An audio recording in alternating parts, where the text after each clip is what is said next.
Afisa mwandamizi wa Iran ameonya kuwa Israel inakabiliwa na usiku wa giza mbele yake, akidai kuwa jeshi la Iran limeangusha ndege kadhaa za Israel na kudhibiti idadi kubwa ya makombora na drone za Israel.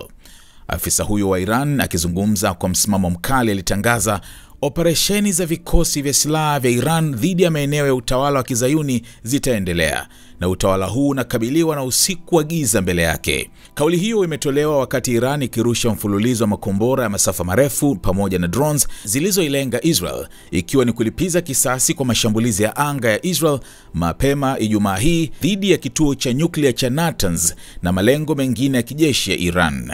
Mashambulizi hayo kutoka Iran yametikisa miji kama Tel Aviv na Jerusalem, huku milipuko ikipasua anga la usiku na kuwalazimisha wakazi kukimbilia maeneo salama ya kujihifadhi. Marekani, mshirika mkubwa wa Israel, ilichukua hatua kuisaidia Israel katika kujilinda.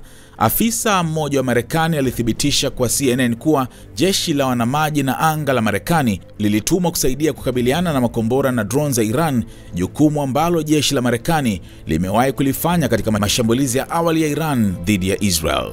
Msaada huu umeonyesha namna mgogoro huu unavyozidi kuwa wa kimataifa, huku eneo la Mashariki ya Kati likielekea kwenye hatari ya vita kubwa zaidi. Huko Jerusalem, baraza la mawaziri la Israel limefanya kikao cha dharura kupanga mikakati ya kujibu mashambulizi ya makombora ya Iran, kwa mujibu wa afisa wa Israel. Afisa huyo alidokeza uwezekano wa kuongeza mashambulizi, akisema kuwa wimbi linalofuata la mashambulizi ya Israel dhidi ya Iran litakuwa na nguvu zaidi. IDF ambayo tayari ipo katika hali ya tahadhari ya juu imeripoti kuwa mifumo yake ya ulinzi wa anga ya viwango mbalimbali ikiwemo Iron Dome inaendelea kukabiliana na vitisho vinavyoingia, ingawa baadhi ya makombora yamepenya na kusababisha uharibifu wa mali Tel Aviv.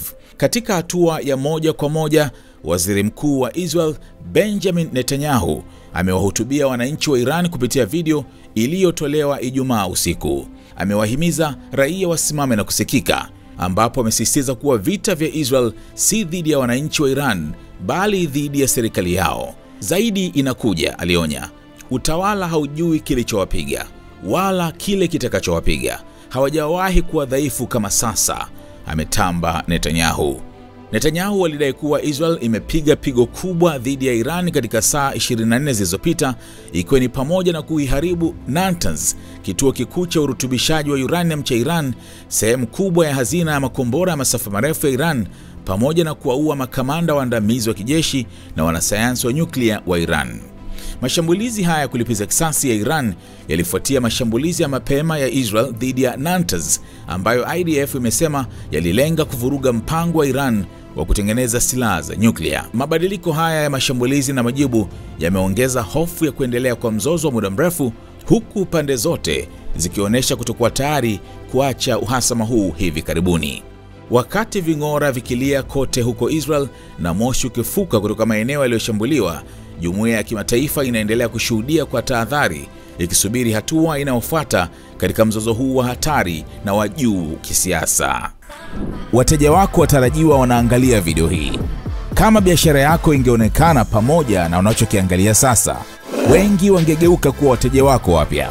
Tuandikie sasa info@snstz.com au WhatsApp pekee 0659 250 389. Tuifikishe biashara yako kwa wana SNS.